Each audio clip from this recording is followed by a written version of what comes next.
Radio nostalgia from Mars.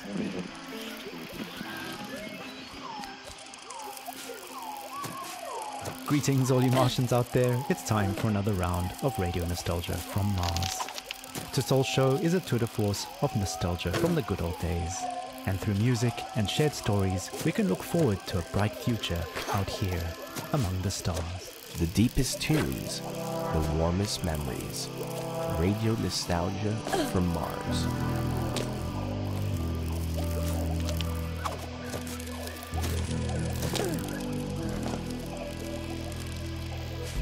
I'm the son of no one. I'm the son of no one. I'm the son of no one. I'm the son of no one.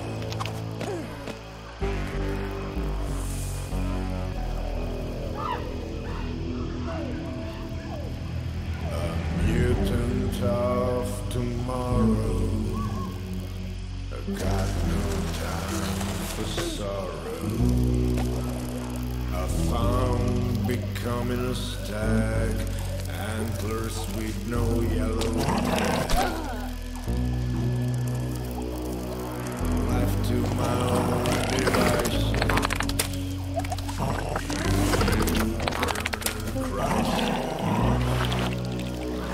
Without place, without dream, I am the son of no one. I am the son of no one. I am the son of no one. I am the son of no one.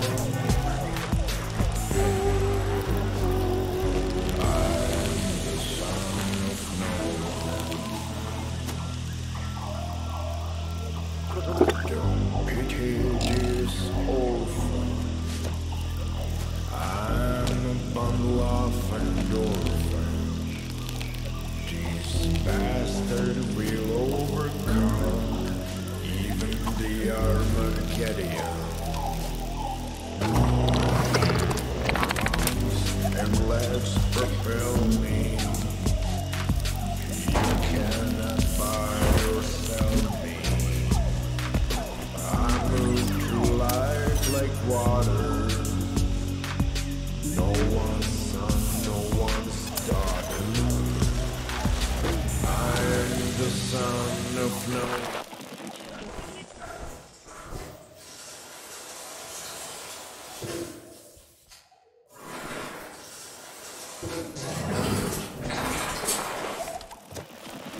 Son of no one.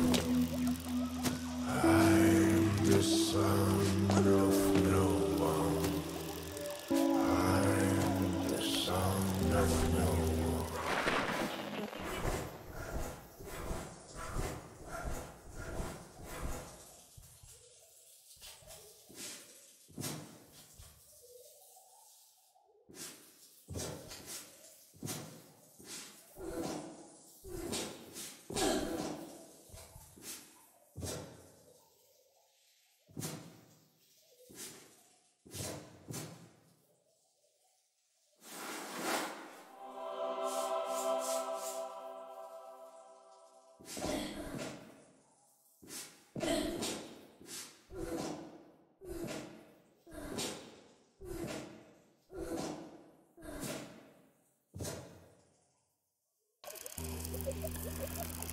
Wow, now that takes me back to dark and smoky nightclubs and late dinners with friends.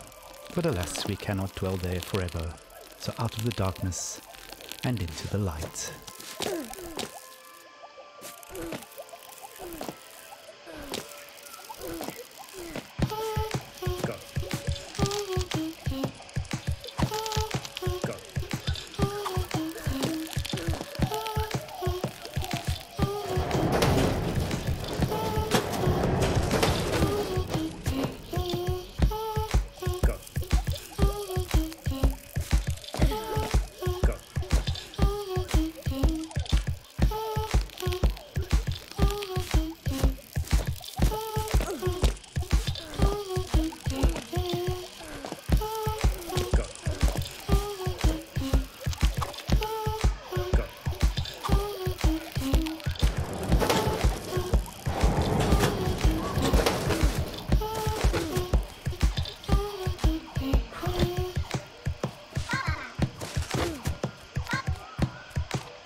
I'll go.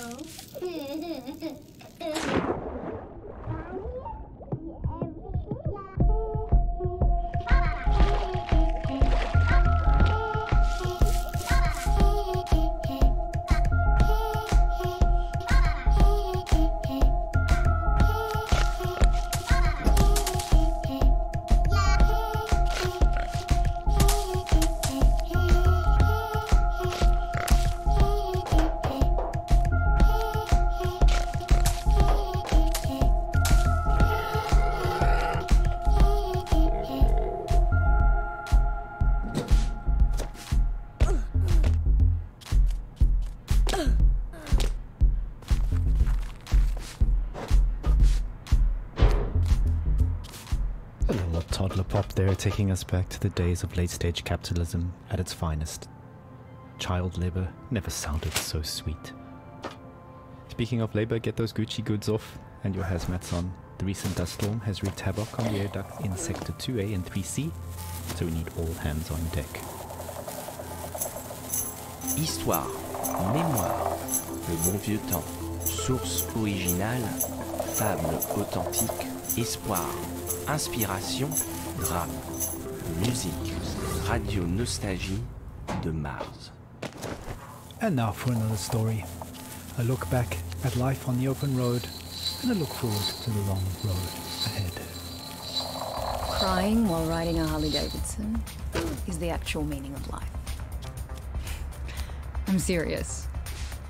I tried to recreate that feeling here on Mars. So I took a Tesla C delivery EVA for a spin in the planes. But it's like driving a janky VR simulation. It made me miss riding my motorcycle, my Jolene, even more.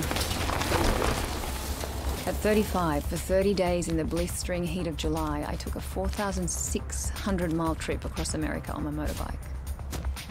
We set off from California, we zigzagged up and down the country, and covered 18 states all the way up to New York City, where I was to take over my father's company. During the trip, the biggest surprise for me was how much of my thinking was practical. Even banal. I just focused on staying alive at 70 miles an hour on two wheels with crazy wings buffeting me in all directions. So while my mind was this constant barrage of compulsive thoughts, those thoughts were generally practical. Like, how do I get to that destination before dark? Am I drinking enough water? Am I hydrating? The bigger picture stuff of why am I doing this and what is life about anyway didn't come until later. We started the trip at the peak of California's infamous orange heat wave, and we rode it for 5 days in temperatures you wouldn't believe. Some mornings I'd have sweat dripping from my elbows before we even set off. My eyes hurt from the sun. Sometimes I'd wake up so sore I could barely move. My inner thighs had engine burn. And even though those closest to me actually didn't think I'd make it, I learned that I could physically overcome much more than I thought. So after that rite of passage, I knew I could take over the company. Instead of being an entitled little brat whose father would pay for her theatre career, I turned the company into $1 trillion business. And now, here I am with my family on Mars, among the last representatives of humanity in the universe. So aside from this high-minded idealism, life has no meaning. Because of these damn EVA suits, there's no wind on the highway here. No open air solitude that makes you feel one with the world like back on Earth. On Mars, even if you manage to get outside, you're still trapped in a bubble of your own stale air. No matter where you go, isolation clings to you.